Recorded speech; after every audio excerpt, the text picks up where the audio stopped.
इसलिए जब कोई मुझसे कहते कि राजभाषा के तौर पर आपकी क्या कल्पना है, 14 सितंबर का दिन आज है। हम आज के दिन ये सेमिनार क्यों कर रहे हैं?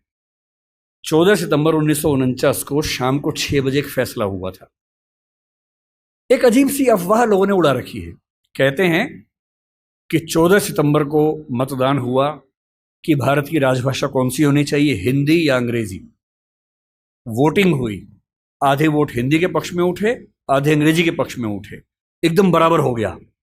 कई लोग संख्या बोलते 77 हो गया। और तब स्पीकर ने, डॉक्टर राजेंद्र प्रसाद ने अपना कास्टिंग वोट दिया, क्योंकि उनके पास अधिकार है कि वोट डाल सकते हैं लास्ट में, अगर बराबर हो जाए तो, हिंदी के पक्ष में दिया और इससे हिंदी भारत की राजभाषा हो गई। इससे बड़ा कोई झूठ नहीं है।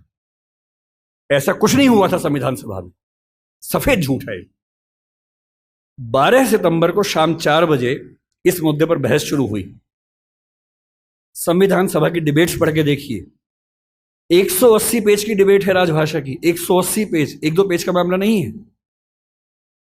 संविधान सभा के वॉल्यूम 9 में ध्यान से पढ़िए, पेज नंबर लगभग 1130 से 1390 के आसपास का मामला है।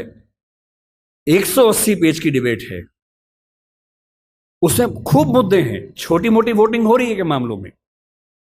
संविधान सभा का बेसिक उसूल था कि अंतिम रूप से वोटिंग नहीं करेंगे, सहमति से काम करेंगे। वोटिंग बीच बीच में होती रही। पहला विवाद यह था कि राजभाषा कौन सी हो, हिंदी हो कि अंग्रेजी हो या हिंदुस्तानी हो। अंग्रेजी पर तो बात थी नहीं, हिंदी या हिंदुस्तानी। महात्मा गांधी हिंदुस्तानी कहते थे, पर 1949 में वो थे नहीं। उनका हिंदुस्तानी का मतलब था हिंदी उर्दू का मिक्सचर, जो देवनागरी और फारसी में लिखी जा सके। दूसरा स्कूल ऑफ थॉट हिंदी की बात करता था। अंत में सहमति बनी, हिंदी ही भारत की राजभाषा होगी। राजभाषा यानी सरकारी कामकाज की भाषा।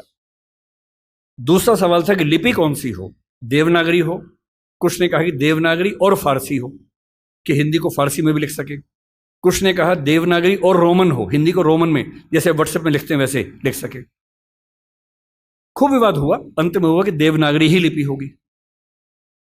तीसरा विवाद यह हुआ कि जो अंक हैं हिंदी वाले, जो 1 से 0 से 9 तक के अंक हैं, वो हम अंग्रेजी के ढांचे में लिखेंगे या हिंदी के ढांचे में लिखेंगे। इस पर मतभेद था सबसे ज्यादा।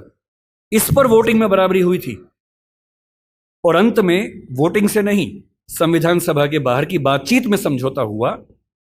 मुंशी साहब थे, के एम मुंशी थे, आयंगर साहब थे, उनकी बातचीत में समझौता हुआ कि ठीक है, अंतर्राष्ट्रीय अंक मान लेंगे। और उसके बाद गहमा गहमी के बाद, 2 घंटे की रिसेस के बाद, 14 सितंबर शाम 6 बजे आखिरी सेशन इस मामले पर हुआ, 2.5 दिन की बहस के बाद। और तब ध्वनि मत से, बिना किसी वोटिंग के प्रस्ताव पारित हुआ कि हिंदी भारत की राजभाषा होगी, देवनागरी उसकी लिपि होगी और अंकों का अंतर्राष्ट्रीय स्वरूप उसका स्वरूप होगा।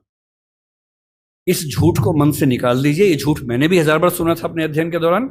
हमारे अध्यापकों को भी ऐसा लगता था, मुझे भी ऐसा लगता रहा कई साल तक। संविधान सभा की डिबेट्स पढ़ी तब समझ में आया कि ये भ्रांति है, ऐसा कुछ नहीं हुआ था। पूरी सहमति के साथ भारत की राजभाषा हिंदी बनी थी 14 सितंबर को, और इसलिए आज के दिन को हम लोग हिंदी दिवस मानते हैं।